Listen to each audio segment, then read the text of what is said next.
मुंबईनंतर ठाण्यातही ठाकरे बंधूंकडून जाहीरनामा प्रसिद्ध करण्यात आलाय।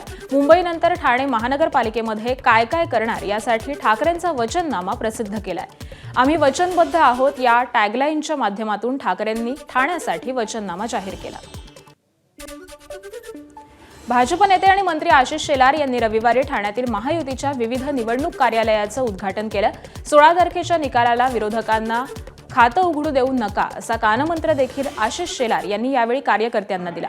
तर 29 महानगरपालिकांमध्ये महायुतीचा महापौर येणार असा विश्वास देखील शेलार यांनी व्यक्त केला। उपमुख्यमंत्री एकनाथ शिंदेंच्या 6 साथीदारांना बिनविरोध निवडून आणण्यामध्ये सरकारी यंत्रणा आणि पोलिसांचा सहभाग असल्याचा खळबळजनक आरोप हा शिवसेना आणि मनसेनं केलाय। माजी खासदार राजन विचारे आणि मनसेचे नेते अविनाश जाधव यांनी अर्ज माघारी दिवशी एका पोलीस अधिकाऱ्याने शिवसेना उमेदवाराला शिंदेंच्या बंगल्यावरती नेत असल्याचा व्हिडिओ हा पत्रकार परिषदेमध्ये दाखवला। शिवसेना आणि मनसेनं या प्रकरणी गुन्हा दाखल करून सखोल चौकशी करण्याची मागणी केली आहे। अकोल्यात खासदार असदुद्दीन ओवेसी यांच्या सभेमध्ये राडा झालाय। सभेसाठी आलेल्यांची गर्दी ही अनियंत्रित झाल्यामुळे एकच गोंधळ उडाल्याचं पाहायला मिळालं। अकोल्यातील गंडकी भागातील जुल्फिकार अली मैदानावरती ओवेसींच्या या सभेचं आयोजन करण्यात आलं होतं। तर यावेळी ओवेसींनी सभा संपताना कार्यकर्त्यांना मंचावर येण्याचं आवाहन केलं। ओवेसींनी केलेल्या आवाहनानंतर लोक सभास्थळी लावलेले बांबू हटवून स्टेजच्या दिशेने धावले आणि त्यामुळे गर्दी अनियंत्रित होऊन काहीशी चेंगराचेंगरी देखील झाली। या गर्दीला नियंत्रित करण्यासाठी सभास्थळी पोलिसांना लाठीचार्ज करावा लागला। आयोजक आणि ओवेसी यांच्या बेजबाबदारपणामुळे एमआयएमच्या सभेमध्ये हा सगळा गोंधळ झाला। अरे मेरे को प्रॉब्लम नहीं है, तुम काहे को रोक रहे हो उनको? इधर आराम से बैठो बैठो, ठहरो। अभी जोश में आ गए। इतना करीब मोदी के रैली में आते कोई, अजीत पवार के रैली में आते, कांग्रेस के रैली में आते, शिंदे के रैली में आते, उद्धव ठाकरे के रैली में आते। ये अपना हमारा दिल का कनेक्शन है, बीच में मत आओ कोई भी। भिवंडीत काँग्रेस आणि भाजप कार्यकर्त्यांमध्ये प्रचारादरम्यान राडा झाला होता। नारपोलीच्या भंडारी चौक परिसरामध्ये दोन्ही पक्षाचे कार्यकर्ते हे भिडल्याचं पाहायला मिळालं होतं। या राड्याप्रकरणी दोन्ही बाजूंकडून परस्पर विरोधी तक्रारी दाखल करण्यात आल्यात आणि त्यानंतर 2 पोलीस ठाण्यांमध्ये 23 जणांविरोधात गुन्हा दाखल करण्यात आलेला आहे। विशेष म्हणजे काँग्रेस उमेदवारांनी काढलेली प्रचार रॅली ही विनापरवानगी होती, तर काँग्रेस उमेदवाराचे कार्यालय देखील विनापरवानगी आहे। याबाबत निवडणूक निर्णय अधिकारी 5 यांच्या मार्गदर्शनाखाली भरारी पथकातील कर्मचारी संदीप चव्हाण यांनी भोईवाडा पोलीस ठाण्यामध्ये आचारसंहिता उल्लंघन केल्याप्रकरणी काँग्रेस उमेदवार जितेंद्र पाल यांच्या विरोधात गुन्हा दाखल केला आहे।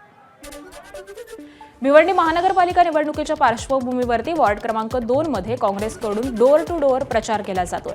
काँग्रेसच्या उमेदवारांनी थेट नागरिकांच्या घराघरामध्ये जाऊन संवाद साधत परिसरातील पाणीपुरवठा, रस्ते, स्वच्छता, ड्रेनेज आणि इतर मूलभूत समस्यांची माहिती घेतली आहे। निवडणूक आल्यानंतर या सर्व समस्या प्राधान्याने सोडवण्याचा विश्वास नागरिकांना देण्यात आलाय।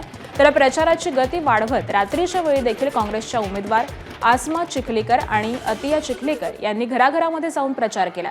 महिला उमेदवारांच्या या सक्रिय प्रचाराला नागरिकांकडून सकारात्मक प्रतिसाद मिळतोय। भिवंडी महानगरपालिका निवडणुकीच्या पार्श्वभूमीवरती प्रचाराची रणधुमाळी सुरू झाली आहे। भिवंडी शहरातील वॉर्ड क्रमांक 12 मध्ये शरद पवारांच्या राष्ट्रवादीकडून जोरदार शक्ती प्रदर्शन करण्यात आलं। या प्रचाराची सुरुवात तुतारी फुंकून करण्यात आली, तर यावेळी कार्यकर्त्यांमध्ये मोठा उत्साह पाहायला मिळाला। ढोल ताशांच्या गजरात पक्षाच्या घोषणा देत शरद पवारांच्या राष्ट्रवादीनं परिसरामध्ये प्रचार फेरी काढली। यावेळी स्थानिक पदाधिकारी, कार्यकर्ते त्याबरोबरच नागरिकांची मोठ्या प्रमाणामध्ये उपस्थिती होती।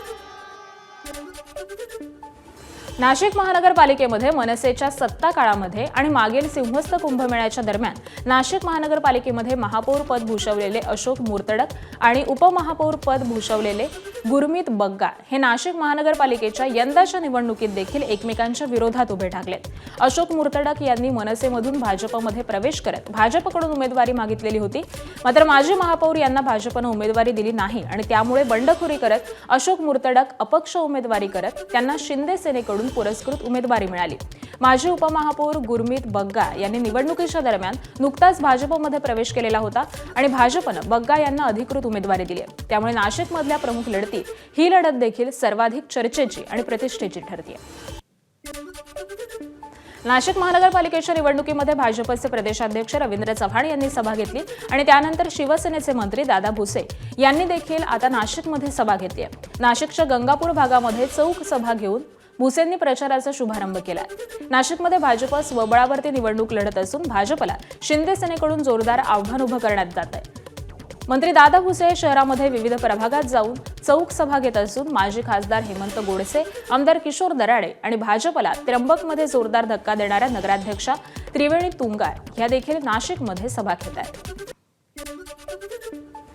नाशिकच्या मालेगावमध्ये भाजप नेत्यांनी बैलगाडीवरून रोड शो केलाय. प्रदेशाध्यक्ष रवींद्र चव्हाण, मंत्री गिरीश महाजन रोड शोमध्ये सहभागी झालेले होते, तर ढोल ताशा, संबळ आणि हलगीच्या गजरामध्ये हा रोड शो करण्यात आला. यावेळी मालेगाव महापालिका निवडणुकीच्या रिंगणामध्ये असलेले सगळे उमेदवार हे उपस्थित होते. धुळ्यात भाजपच्या प्रचाराचा शुभारंभ करण्यात आला. भाजप प्रदेशाध्यक्ष रवींद्र चव्हाण यांच्या धुळ्यातील आगमनानंतर श्री एकविरा देवीची महाआरती त्यांच्या हस्ते करण्यात आली आणि त्यानंतर रवींद्र चव्हाण यांच्या उपस्थितीत तब्बल 101 नारळ वाढवून भाजपच्या प्रचाराचा शुभारंभ करण्यात आला. या कार्यक्रमाला मंत्री जयकुमार रावल, मंत्री गिरीश महाजन यांच्यासह भाजपचे पदाधिकारी आणि उमेदवार मोठ्या संख्येने उपस्थित होते.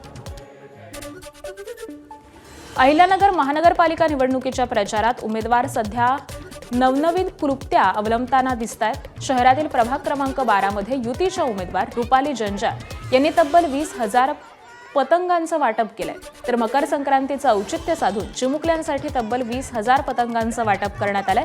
विशेष म्हणजे या पतंगावरती राष्ट्रवादीचं घड्याळ छापण्यात आलेलं आहे. तर या उपक्रमाची सध्या शहरामध्ये चांगली चर्चा सुरू आहे. उपमुख्यमंत्री अजित पवारांची रविवारी पुण्यामध्ये सभा झाली. या सभेदरम्यान त्यांनी पुन्हा एकदा मित्रपक्ष असलेल्या भाजपवरती जोरदार निशाणा साधलाय. गेल्या 4 वर्षांमध्ये इथल्या कारभाऱ्यांनी काय केलं असा सवाल त्यांनी उपस्थित केलाय. तर पुण्यातील समस्यांवरती बोलताना त्यांनी भाजपवरती जोरदार टीका केली आहे. इथला कारभारी नीट नाही, त्यामुळे त्याला बदला असं आवाहन त्यांनी मतदारांना केलंय. यावेळी बोलताना अजित पवारांनी मुरलीधर मोहोळ यांच्यावरती नाव न घेता टीका केली आहे. इथली लोक कमी पडली. इथं ज्यांच्यावर जबाबदारी होती ते कारभारी लोक कमी पडली. म्हणून उद्याच्या 15 तारखेला कारभारी बदलायचा. तुम्ही मला कारभारी पद द्या. नाही पुण्याचा चेहरा मोहरा बदलला तर नावाचा अजित पवार सांगण्यात. कोल्हापुरात महानगरपालिका निवडणुकीच्या निमित्तानं पाईपलाईनचा मुद्दा सध्या चांगलाच पेटलाय. 2013 साली आघाडी सरकार असताना मुख्यमंत्री पृथ्वीराज चव्हाण यांनी कोल्हापूरसाठी पाईपलाईनची योजना मंजूर केली.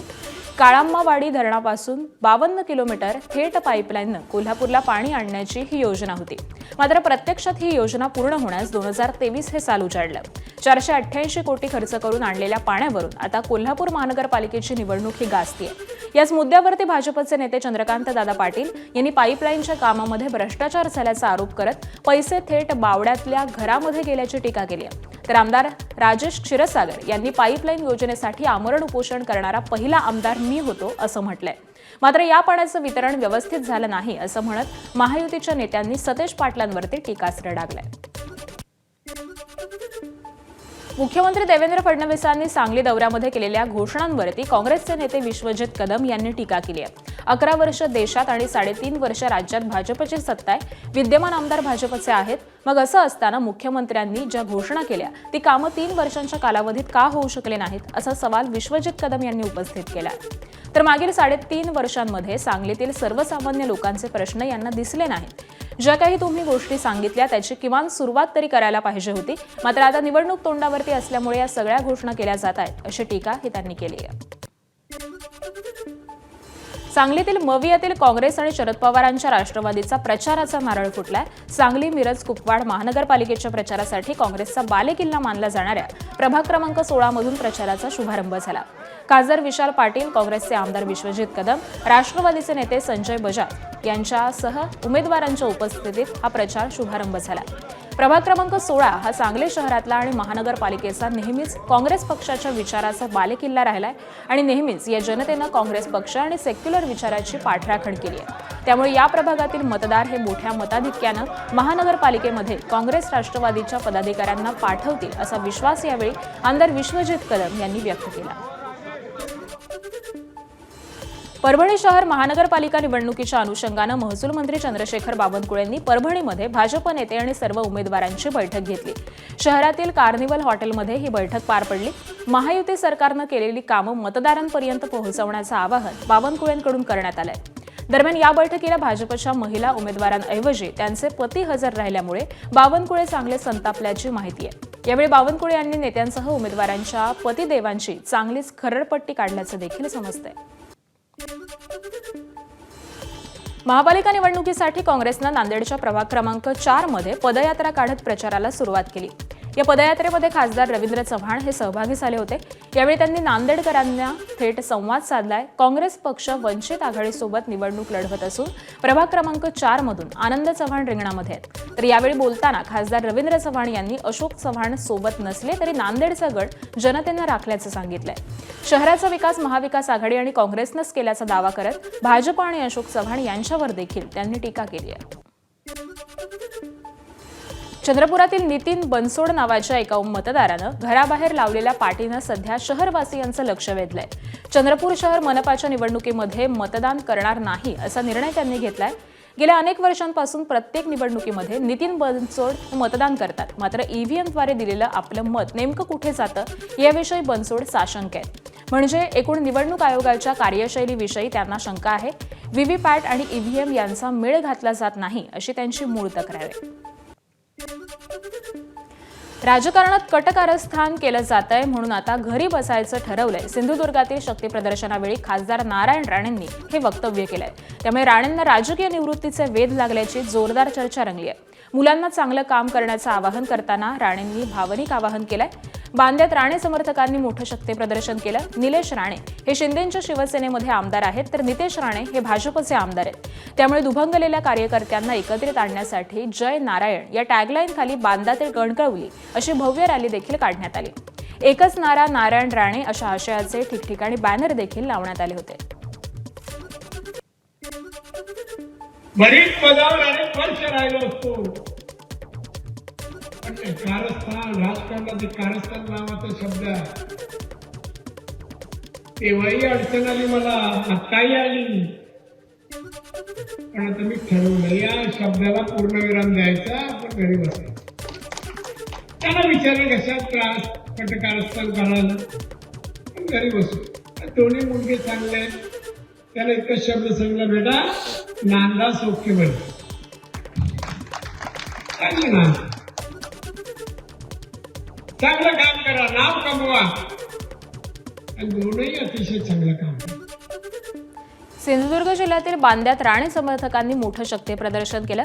खासदार नारायण राणे आणि मंत्री नितेश राणे हे भाजपमध्ये आहेत तर आमदार निलेश राणे शिंदे शिवसेनेमध्ये असल्यामुळे दुभंगलेल्या कार्यकर्त्यांना एकत्रित आणण्यासाठी जय नारायण या टॅगलाईन खाली जोरदार शक्ती प्रदर्शन करण्यात आलं. एकच नारा नारायण राणे अशा आशयाचे जिल्ह्यामध्ये त्याबरोबरच मुंबई गोवा राष्ट्रीय महामार्गावरती ठिकठिकाणी बॅनर देखील लावण्यात आले. बांदा ते कणकवली अशी भव्य रॅली देखील काढण्यात आली. मुख्यमंत्री देवेंद्र फडणवीसांचा अमरावतीत भव्य रोड शो झाला. यावेळी भाजपला मोठा विजय मिळेल असा विश्वास त्यांनी व्यक्त केला. तर मुख्यमंत्र्यांच्या रोड शोला अमरावतीकरांनी मोठा प्रतिसाद दिला. भाजप आणि राष्ट्रवादी काँग्रेस अकोला महापालिकेची निवडणूक ही एकत्र लढत आहे. युतीच्या या प्रचारासाठी मुख्यमंत्री देवेंद्र फडणवीस रविवारी अकोल्यामध्ये आलेले असताना राष्ट्रवादी काँग्रेसचे आमदार अमोल मिटकरी यांनी मुख्यमंत्र्यांना ग दि माडगुळकरांच्या गीत रामायणावरती आधारित पसायदान हे पुस्तक भेट दिलं. पायसदान हे पुस्तक भेट दिलं. तर पुस्तकप्रेमी असलेल्या मुख्यमंत्र्यांनी या भेटीबद्दल मिटकरींचे आभार मानले.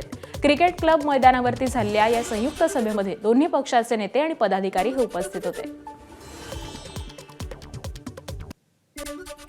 उपमुख्यमंत्री अजित पवार आज रायगड जिल्ह्याच्या दौऱ्यावरती आहेत. या दौऱ्यामध्ये ठाकरे सेनेचे माजी जिल्हा परिषद सदस्य किशोर जैन यांच्या प्रवेश सोहळ्याला अजित पवार हे उपस्थित राहणार आहेत. तसंच जिल्ह्यातील विविध भागांतील विकास कामांचं भूमिपूजन देखील त्यांच्या हस्ते होणार आहे. या कार्यक्रमाला मंत्री अदिती तटकरे आणि खासदार सुनील तटकरे यांची देखील उपस्थिती असेल.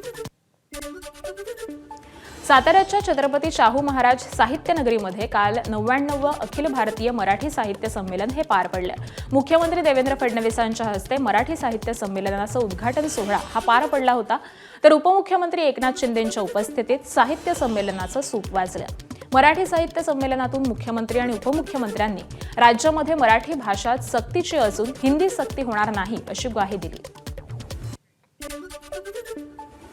मगाशी कोणीतरी सांगितलं हिंदी भाषेची सक्ती बिलकुल होणार नाही. हिंदी भाषेची सक्ती होणार नाही. मराठी महाराष्ट्रामध्ये मराठी भाषा या संदर्भात संत ज्ञानेश्वर माऊली सांगतात, वाचाची देऊ झाला, वाचाची देऊ झाला, वाचा देवाची माऊली झाली. म्हणजेच भाषा ही केवळ संवादाचं साधन नसून ती आपल्या संस्कृतीचा आणि अस्तित्वाचा आत्मा आहे. काही शाळा पटसंख्येअभावी बंद कराव्या लागल्या असल्या तरी त्याला पर्यायी शाळा उपलब्ध करून देण्यात येत आहेत. या बाबतीत देखील मी स्वतः लक्ष घालीन आणि त्यामुळे जे आम्ही बोललेलो आहे ते आम्ही करतो. दिलेला शब्द पाळणारं आमचं महायुती सरकार आहे आणि म्हणून मुख्यमंत्री महोदयांनी देखील उद्घाटन प्रसंगी जे काही आपल्या मनोगतामध्ये व्यक्त केलं आहे, मी देखील आज ज्या काही गोष्टी या ठिकाणी सांगितलेल्या आहेत, ज्या बाबी आणि स्वागताध्यक्षाने देखील काही मागणी केली आहे, या सर्व बाबींचा महायुती सरकार पुरेपूर विचार करेल. तर आजकालच्या मुलांकडून सुरू असलेल्या मराठीच्या अनास्थेबद्दल नाराजी व्यक्त करत अखिल भारतीय मराठी साहित्य संमेलन अध्यक्ष विश्वास पाटील यांनी पालकांना कानपिचक्या दिल्या. पहिल्या दिवशी मी भाषणामध्ये बोललो, पाटील आणि कुलकर्णी एकत्र आल्याशिवाय गावामध्ये गंमत घडत नाही, गावगाडा चालत नाही. सोशल मीडियामध्ये एवढे विद्वान लोक असतात की त्यांनी सांगितलं, पाटलांना आणि कुलकर्ण्यांना तुम्हाला जुनी हिंदू पद्धती आणायची आहे का, जाती व्यवस्था आणायची आहे का. पण आता सोशल मीडियावर अनेक ठिकाणी स्वरूप आलेलं आहे, पेटवा हो पेटवा. काही मित्र म्हणतात की आमची मुलं इंग्रजी शाळेमध्ये शिकलेली आहेत, श्रीमंत मुलं, त्यांना काव्य प्रतिभेचा झरा समजत नाही.